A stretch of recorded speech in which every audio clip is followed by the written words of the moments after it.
Assalamualaikum warahmatullahi wabarakatuh. Perkenalkan, saya Revi Ratul Hasanah, Prodi Ekonomi Syariah, NIM 25096290020. Hari ini saya akan membahas mengenai Tarbiyatul Manaqib, mengenai istighfar. Pertama yaitu mengenai memahami istighfar, jalan menuju ampunan ilahi. Istighfar adalah tindakan mulia memohon ampunan kepada Allah Subhanahu wa taala atas segala dosa dan kesalahan yang telah diperbuat. Lebih dari sekedar ucapan lisan, istighfar yang sejati harus diiringi dengan ketulusan hati, penyelesaian mendalam, dan tekad untuk tidak mengulangi kesalahan yang sama. Ini adalah amalan zikir dan ibadah yang memiliki kedudukan tinggi dalam Islam. Nah, jadi dalam beristighfar kita itu tidak boleh hanya menggunakan lisan, tetapi harus juga dari hati agar istighfar itu atau mohon ampunan itu dapat meresap ke dalam jiwa kita. Pondasi istighfar dari Al-Quran dan hadis.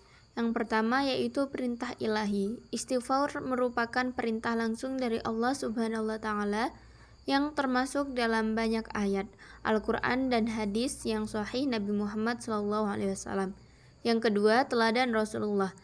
Bahkan Rasulullah SAW sosok yang maksum beristighfar lebih dari 70 kali setiap hari, menunjukkan betapa pentingnya amalan ini.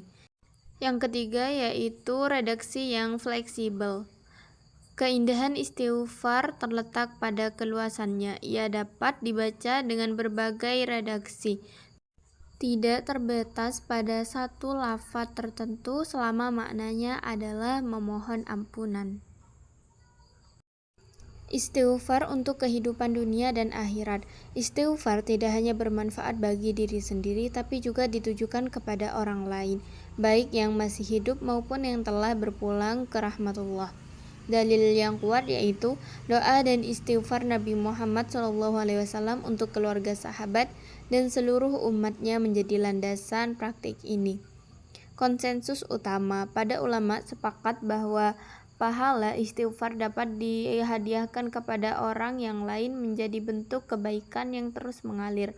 Cakupan luas, kita dapat beristighfar untuk orang tua, guru, kaum muslim, dan mukminin secara umum, memperluas lingkaran keberkahan dan ampunan.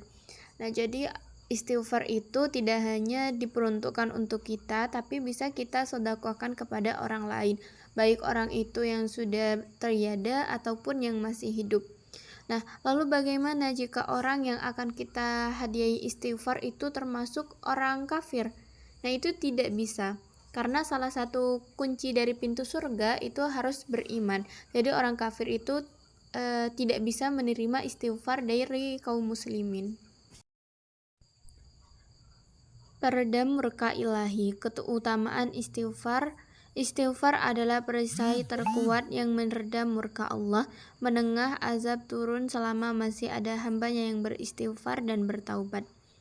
Yang pertama yang bisa menjadi peredam murka ilahi yaitu kehadiran orang beriman. Allah tidak akan menurunkan azab selama masih ada orang yang beriman yang senantiasa beristighfar. Yang kedua yaitu harapan generasi penerus. Azab juga ditahan selama masih ada keturunan yang kelak akan beriman dan beristighfar. Kisah Nabi Nuh alaihissalam dan Nabi Hud alaihissalam menjadi bukti nyata hukum kaum yang rajin beristighfar diselamatkan, sementara yang enggan dimasukkan, untuk menunjukkan betapa besar kekuatan istighfar sebagai penolak bala. Nah, jadi salah satu yang dapat menolak bala itu adalah istighfar. Kenapa istighfar dapat menolak bala? Mungkin karena itu kita meminta ampunan kepada Allah, dan di situ kita merasa bahwa kita itu lemah gitu. Dan kehadiran orang yang beriman itu juga bisa menjadi salah satu penyebab murka Allah itu tidak diturunkan. Manfaat istighfar untuk kunci kebaikan hidup yaitu yang pertama, penghapus dosa. Istighfar adalah cara paling efektif untuk menghapus dosa dan kesalahan, membersihkan jiwa dari noda-noda maksiat.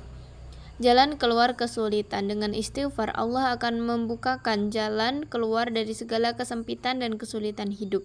Yang ketiga, mendatangkan rezeki. Istighfar dapat menarik rezeki dari arah yang tidak disangka-sangka sebagai wujud kasih sayang Allah.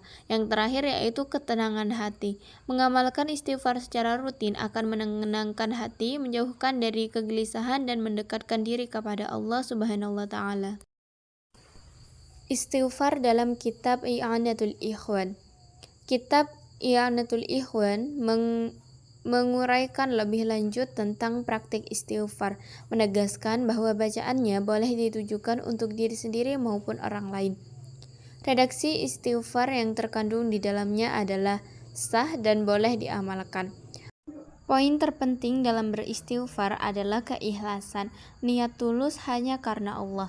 Yang kedua yaitu taubat batin, penyesalan mendalam dan janji untuk tidak mengulangi.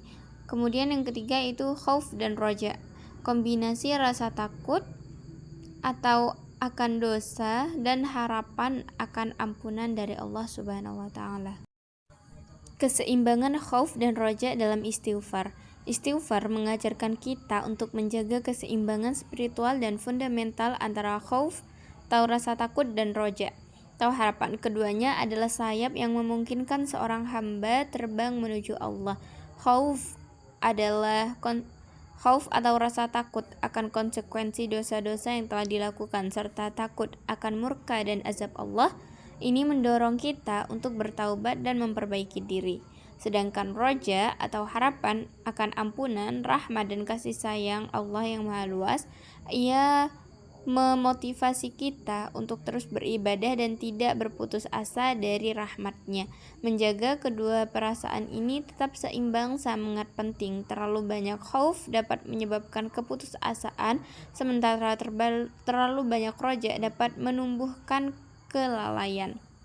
Nah, jadi antara khauf dan roja ini harus seimbang agar tidak menjadi hamba yang lalai dan mudah putus asa. Nah, kalau keduanya seimbang, kita itu akan sadar apakah ini tuh termasuk salah, perbuatan ini termasuk salah atau tidak gitu. Istighfar kunci keselamatan dan keberkahan.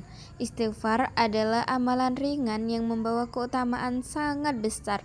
Ia adalah kunci keselamatan, ampunan, dan keberkahan dalam hidup kita di dunia dan akhirat. Rutinitas harian dianjurkan untuk diamalkan setiap hari, baik setiap saat sebagai bentuk kesadaran akan dosa dan kerinduan akan ampunan.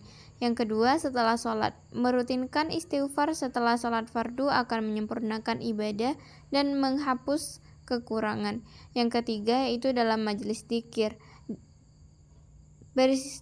Beristighfar dalam majelis dzikir memperbaiki spiritualitas komunal dan mendatangkan rahmat yang berlimpah.